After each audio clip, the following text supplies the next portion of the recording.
if I actually hope, and I saw Ty say this on Man Them Talk last night. Big up Saeed TV, great show. I watched most of it today. It was having me in stitches. It was really, really good. But I like what Ty said. He hopes the manager turns it around. I agree. I don't want Ten Hag to fail. I want him to be a success. But in all the likelihood is he is going to fail. In my humble opinion. Sorry, Gal, go on, mate. Ten Hag is going to potentially get sacked regardless who comes in. You still don't have a squad for the ambitions that you guys have. Your squad is nowhere near the level that you guys want it to be. And once again, I think it's a situation where his first season, he did not play the type of football he wanted. He just played to try to get as many results as possible and get you as high as possible in the league, which then puts you back and put unrealistic expectations on the following season. That's why your defense fell off the next year. That's why when you try to play a more expansive type of football, you had the types of Brighton and other teams bop you off the pitch early in the season. Even Wolves, first game of the season last year, that was a basketball game back and forth, back and forth. Terry, you said Ten Hag has a philosophy. I don't think he's ever shown his philosophy of football, and I think he's shown a lack of decision making with the type of changes that he's made. One day he's playing defensive football. Next day he's when it's against a top team, he's realizing he needs to shut it down, and that's good management. But when you're playing against Wolves, Brighton, and all these teams, and you're constantly getting battered, it's one, your players are just not good enough, and two, your manager also is not able to change games. My main issue with Ten Hag, every time you guys are down, Terry, when was the last time you had a comeback? When was the last time you came back from a losing position to go win a game? He is not a great manager, let alone managing his players. I mean, we have had a number of comebacks under him. I don't remember the last one off the top of my head. I mean, we have had a few. Under Ollie, you remember that happened every week. No, I understand it, but I don't want it to be every week either. But my view is, I get what you're saying. This squad doesn't match my long-term ambitions. No, it's not good enough to win the Premier League and Champions League and regularly compete for it. But I still think a manager doing a better job, a coach doing a better job, could have us playing more solid football where we're not leaking as many opportunities and chances, because we struggle against teams that get relegated in terms of the sort of balance of play in a game. That's a coaching issue. I don't believe our squad was worse than Luton's last year. But yet when we played Luton, they had large periods of the game where they dominated us. That is not a player issue, in my humble opinion. That is a managerial coaching issue. I get we're not going to, when it comes to playing Man City, it's a combination of the two. We've not got a manager that's as good, and we don't have players that are as good. So I do understand that. But I think this is, for me, more than anything else, is a coaching issue in my humble opinion. A better coach who's better suited to where we are in this league. I still think, by the way, Ten Hag could go somewhere else in Europe and be very successful. I just don't think it's going to work for him in the Premier League with the way he wants to play. And you can go and do your research on it. Danny Devil in the Details has put some great threads out there on X that I've read. The way our midfield set up and operates is how most of Ten Hag's midfields operate. It just worked in the Eredivisie. It worked to an extent, and at times in the Champions League, although we didn't win it, he had a few good runs. He had a few bad runs as well, if people go and look. But it just worked in that league. But is that more because he had the most superior squad, had the most resources? If, for instance, the Premier League was a one-horse race, essentially, in terms of one team with all the money and all the best players, you probably find his system would work. What we're looking for is what Pep's done in the Premier League. And Pep don't get enough credit for this. Pep has adapted how he's played football in the last 7 or 8 years. His team now doesn't play like it did at Barcelona, because the Prem's different and football evolves. And that's my biggest issue with Ten Hag. And I think why Ineos are going to be putting a lot of pressure on him is because I think they may have had these conversations. You've got to make these changes. You've got to make these adjustments. If he ain't making them, they are going to move him on quick. Because I saw a video of Dan Ashworth talking where he said that you don't want to make any knee-jerk reactions over a 2 or 3 game period. And I kind of agree and understand that. But a lot of our performances last season will be under consideration. And that's why I'm saying these next 7 or 8 games before the next international break, they're going to decide a lot. Jogo Benito here says, Terry, this is the same thing Chelsea do, but people criticize it. Build a team and then coach figures it out. No, but the quality Chelsea brought in, the quality Real Madrid bring in, the quality Bayern Munich bring in, they bring in quality players in every position, like some of the best players in the world. So you can be playing Rashford. How is Rashford still in that freaking squad? Yeah, so it's not comparable to a Manchester United bringing manager after manager after manager, because at Real Madrid, at Chelsea in their pomp, at Bayern Munich, you always had at least an elite player or elite core to work around, and you only need to make a little bit of changes here and there. At Manchester United, how many elite players have you even had in the last decade? Like a handful.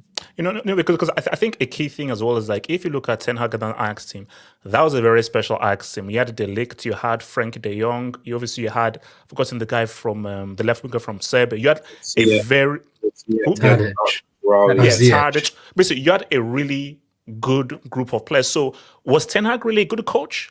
Or was he a decent coach who was really maximized by just how talented that group was? So now when you give him a group that are not as talented as that Ajax team in the 18-19 season, he's now been exposed as not a very good coach who can now adapt to the players he has. Like, look, not even God or Moses could get Rashford playing well. That guy's garbage. But still, there are enough quality players in the United squad where you can maximize them and get a better result. So my thing though is, I agree. Those Ajax players just made you look a lot better than we thought you were. But I agree. And the example I'll give you, Miguel, we say we haven't signed elite players. I would argue that signing Di Marias and Falcao's, Zlatans and Pogba's, and the list goes up. We've signed a lot of players who, in name and then before and after being at Man United, have done very well. If you look at Arsenal in the latter years of Wenger, look how many players left and went to other clubs and thrived and won trophies and looked so much better than they maybe did at Arsenal.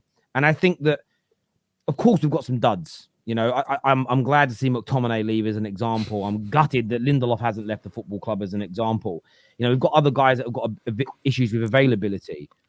But at the same time, I think if you took 10 of these Man United players and you put them into the Man City squad, and Pep and the culture there and the coaching went in, I think we'd all have different views of those Man United players in 6 months, a year, 2 years' time than we do now. The same, by the way, if you just stay with the way Man United have been in the last 18 months, go back 18 months. If you take Saka and if you take, I don't know, let's say Trent Alexander-Arnold and let's say Carl Palmer, and you put them in that Man United team, run poorly, poor system, etc., I don't think you'd be sitting there looking at Ballon d'Or nominations coming out today. And I think that this is the problem with a lot of football fans in the modern day era.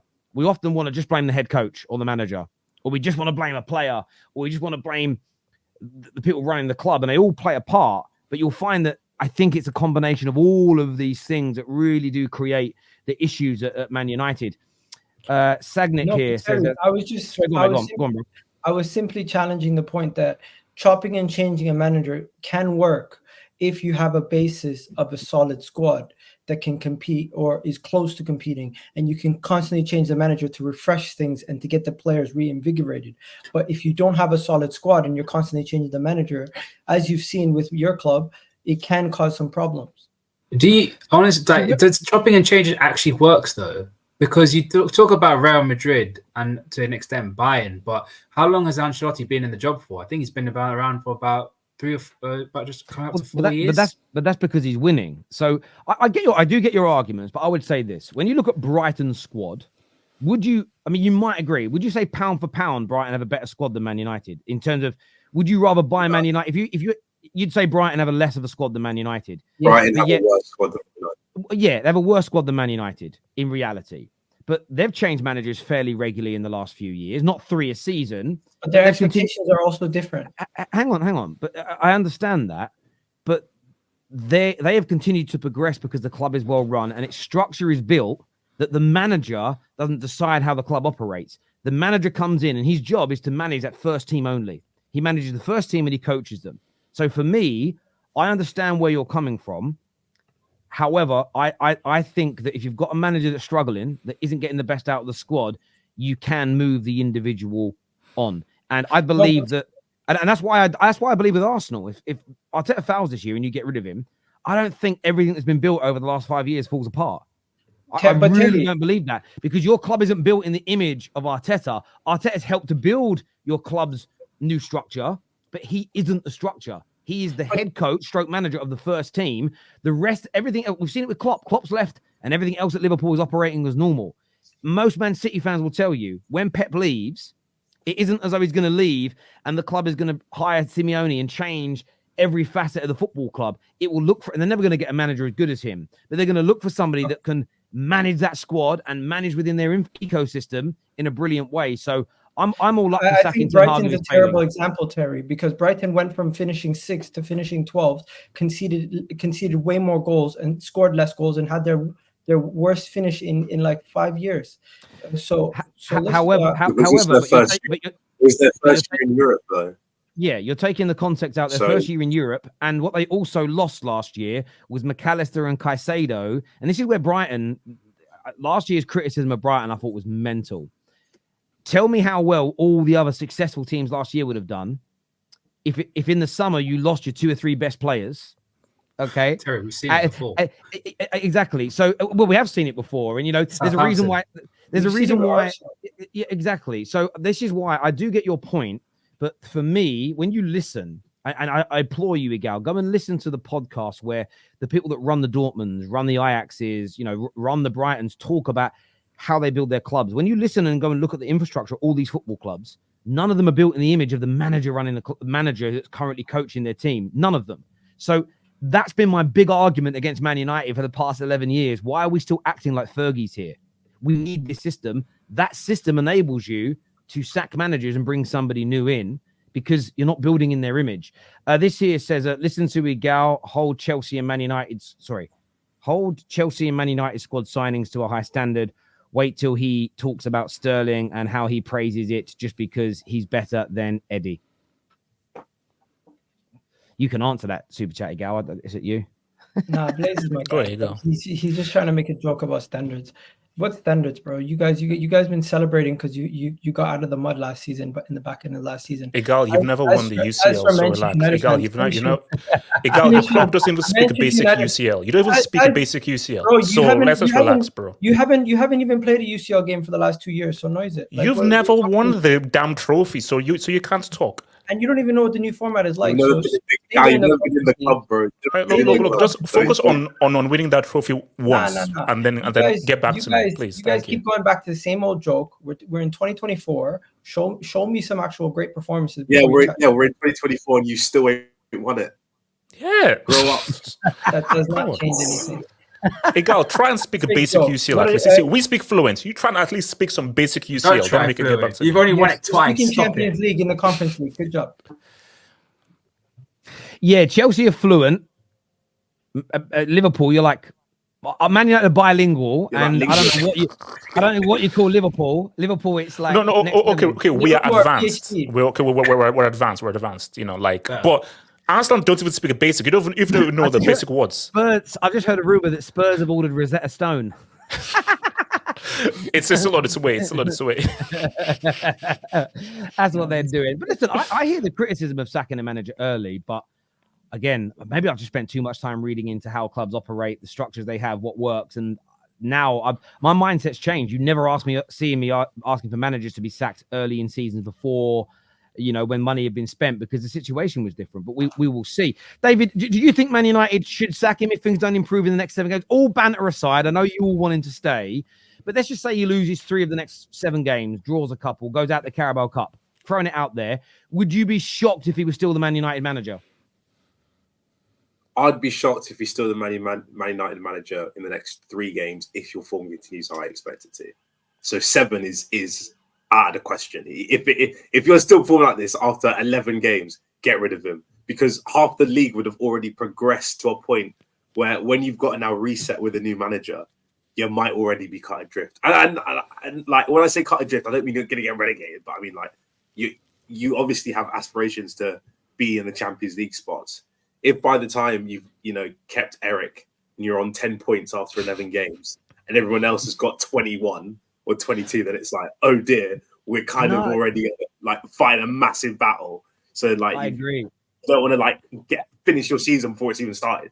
I agree, and I could be really wrong. I could be really, really wrong about this, but again, I just think a more competent head coach who's more suited to the Premier League could make us play a stronger style of football, a better on the eye style of football, and make us win more points pretty quickly. I'm not saying we've got the squad that's as good enough as good as City, as good as Liverpool, as good as Arsenal. I don't. But I believe it's a good enough squad to be a contender at the very least for Champions League football qualification. I believe it's good enough to do that. it's not being managed right. And I agree with you. Listen, I hope it changes in the next 3 games. I pray. I big up Ty from Never a Foul. I also hope that I am wrong. I hope he turns it round. But in my heart of hearts, in the pit of my gut, I can't see him turning it around personally. But maybe that's just me. Everyone.